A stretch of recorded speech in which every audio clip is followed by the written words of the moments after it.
Esri has prepared a specific solution offering that includes core ArcGIS software, as well as map and app templates built for homelessness response workflows.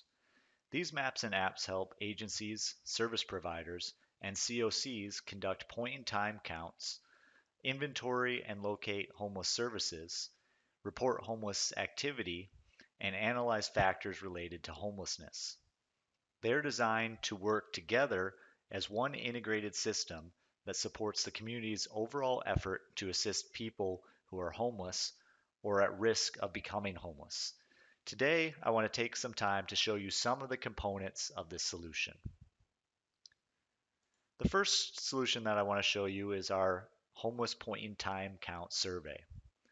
The HUD requires COCs conduct annual point in time counts of homeless persons. Information collected through these surveys allows leaders and service providers to understand the scope of homelessness in their communities, investigate trends, identify needs, and plan and allocate resources effectively. To assist with this, HUD provides a set of model surveys that reflect a review of best local practices and the input of leading survey and homeless methodology experts. However, many communities conduct their point in time counts using time consuming paper processes that are prone to data entry and transcription errors. As a result, they are collecting data that's not as complete, accurate, or useful as it could be. To modernize the survey process, Esri provides a digital survey leveraging the HUD model surveys that allow communities to conduct point in time counts of sheltered and unsheltered homeless persons using their laptops, smartphones, or tablets. When users capture data with the app, the information is automatically stored in your database and can be immediately used in reporting, analysis, and decision making. You can also capture location data as part of the survey, and the app even works when you're disconnected from the network, so you can gather survey data anywhere. By streamlining this process of collecting point in time counts, you can eliminate outdated and inefficient paper based workflows, allowing you to save time and money while gathering more complete, more accurate data on your homeless population. So here we're on the HUD Exchange, where the HUD provides us some of their model surveys. Let's take a look at the interview-based unsheltered survey. You can see the form has some scripts that the surveyor can read while they're conducting the survey. It has some built-in logic. So depending on your answer to particular questions, you may skip ahead to different points in the survey.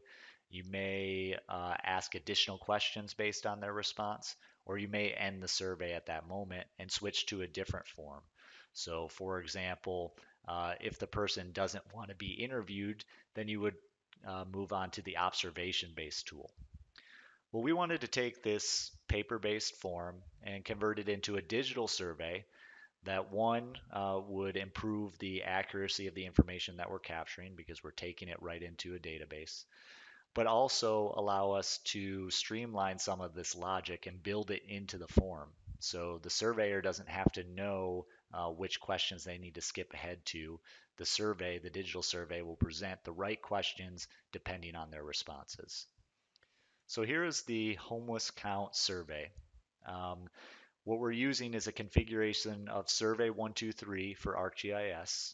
And I'm showing it right now in the browser, so you can access the survey from the web browser, either on your laptop or smartphone. You can also access it from a mobile app. So I shrunk down the browser to more emulate the experience of what it might be on a mobile app, which is more likely what your volunteers or your surveys would have in the field.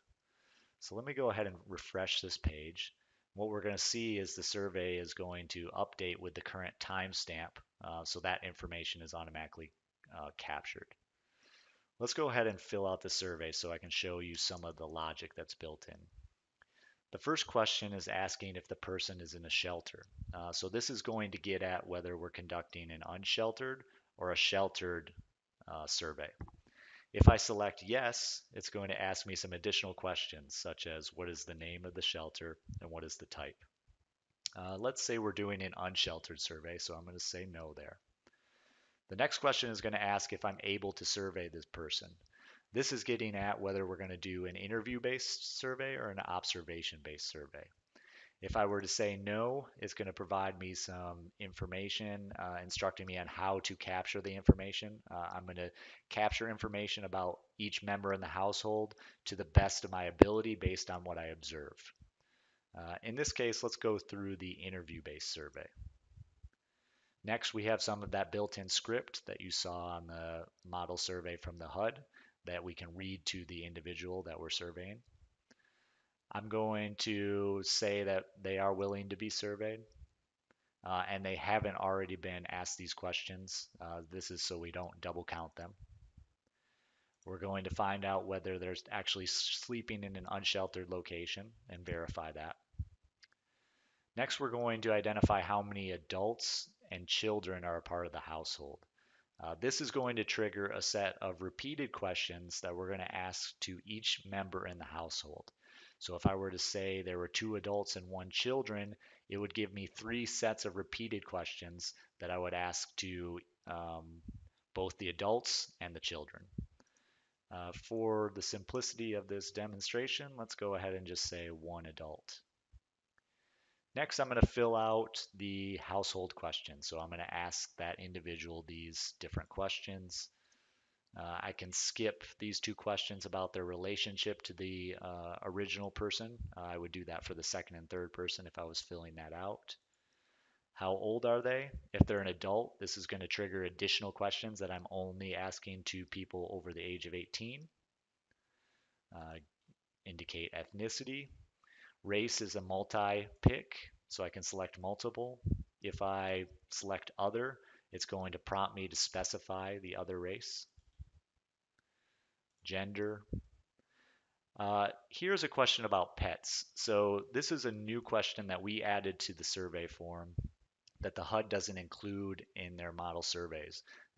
The reason for this, it was based on feedback from our customers who had implemented the survey.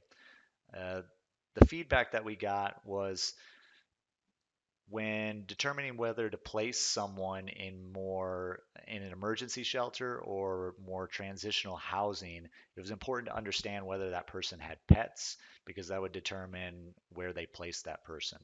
If they didn't have pets, they had a little bit more flexibility. If they did, they had to make sure that the place was willing to accept pets. So if you indicate yes, then we're going to ask how many pets you have. We're going to answer some questions about whether they're a veteran. Is it the first time that they've experienced homelessness? If we say no, we're going to ask additional questions about how many times in the past 3 years have they experienced homelessness and how many days over that time period. We're just going to say this is the first time and indicate how many times or how many days we've been homeless this time. Where did you last have permanent residence is also a unique question that we've added to this configuration, this survey form. And the real driver behind it, the primary reason, is we're developing a new application that we're hoping to release later this year with the solution that will allow communities to analyze different demographic factors and different risk factors within the community that are likely to contribute or result in generating new homelessness. And to kind of test the theory or validate the results of that analysis, understanding where the individual last had a permanent residence, we can see where the majority of new homelessness is being generated in the community. And through that analysis and that predictive analysis, we can then begin to place new programs focused at those different locations in the community with ultimately the goal of preventing new homelessness from being generated before it happens. So by understanding and capturing it during the point in time count, we can validate our predictive analysis of where new homelessness is being generated. If you were to select a residence, then we're going to ask for information, the street number, street address, so that we can then locate that prior address in the community. Okay, now we're going to go down through a section of questions about intended for person's 18 years old or older. If earlier in the survey, when we answered the age, we answered less than 18, then these questions would be obscured. They wouldn't be shown to the surveyor. So I'm going to go ahead and quickly fill these out. These are all taken from the HUD forms, so these are pretty standard questions. Okay, now we come down to location. So we have a couple different options here. We could search for an address if we know it. The one I like to use, especially if you're out in the field on your mobile device, is just to capture your current location. So it's going to use the GPS location of my device and put the point on the map. If it's slightly off, I can position it or move it around slightly to get it more accurate on that location. I can also zoom out in the map and pan around. So in the example of an individual is one location, but that's not actually where they're sleeping tonight, we can position it to be more accurate of where they are actually going to be sleeping during that night. So we have a lot of flexibility of how we set the location, but we're going to capture the latitude and longitude based on where that pin is on the map. The final question we have is another custom question that we added to the survey form. We received feedback from some of our customers that they wanted a way to allow the volunteer or the surveyor to capture whether the person needed immediate assistance. Some organizations and communities had specific guidelines. For example, if there was a veteran, they want to send someone right away out to assist that homeless veteran. And so they wanted a way in the form to indicate that the person needs immediate assistance. You might have other criteria for when somebody might say, yes, this person needs immediate assistance. And in the back end, if you were to submit this survey, you'll be able to see that in the next application. I'm showing you a dashboard that allows you to highlight all those people who have been marked as needing immediate assistance. If we say yes here, then we're going to capture some additional details about that person to help for anybody who's being dispatched to go to that person and assist them. And so with that, I'm going to thank them for participating and answering the questions. If at this time there were other members of the households, I would repeat those same questions for every member in that household, and I'm going to capture that all in the single survey. But I'll submit this.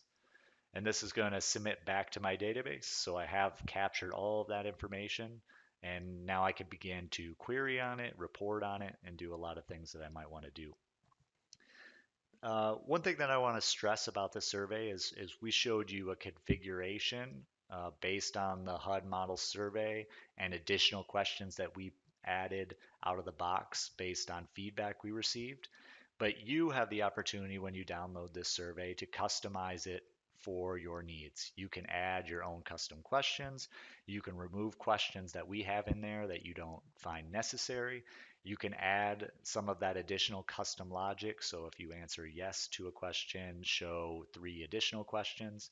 You have a lot of flexibility in the form and how you're designing it. It's really completely customizable. The other powerful thing about the app is you can export the results to CSV or Excel if you need to do further reporting or moving the data into different business systems or systems in your organization.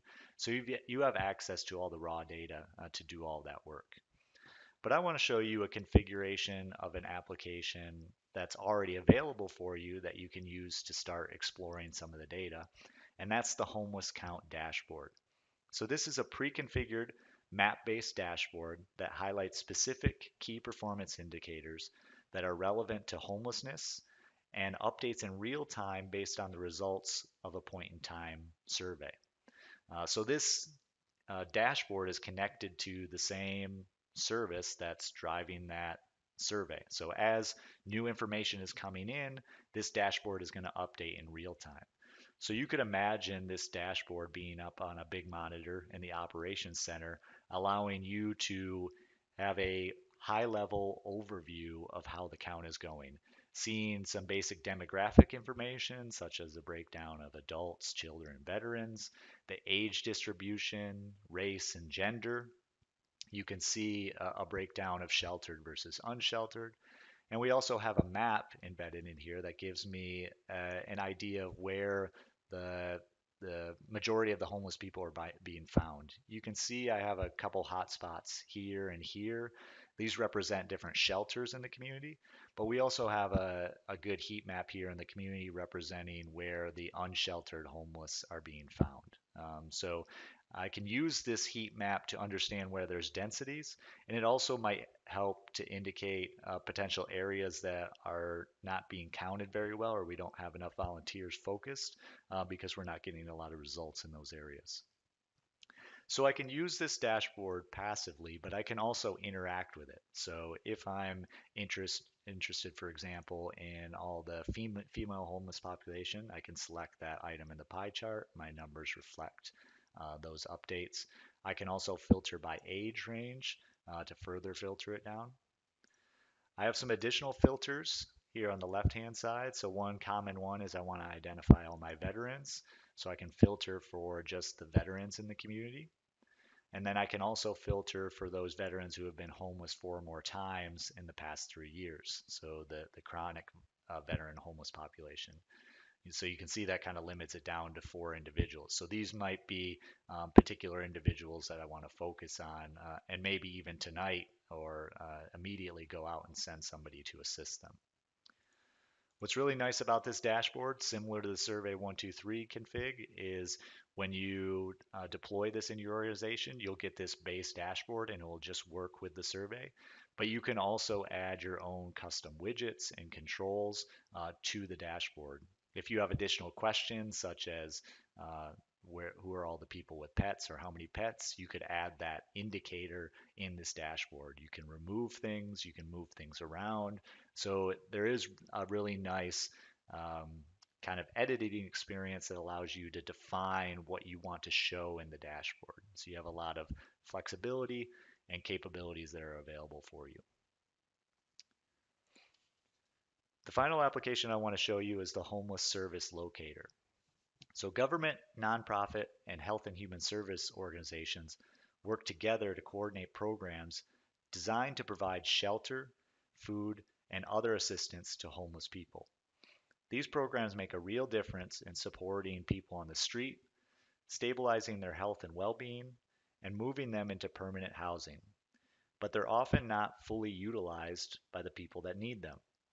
So Homeless Service Locator is a web application that can be used by the general public and engaged organizations to locate facilities providing assistance to individuals or families experiencing homelessness.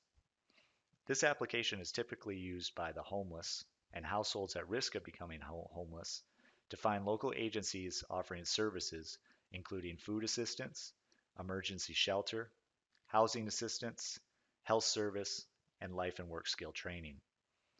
This application can also be used by organizations to promote opportunities in the community where volunteers can donate their time, knowledge, or food and supplies to assist the homeless.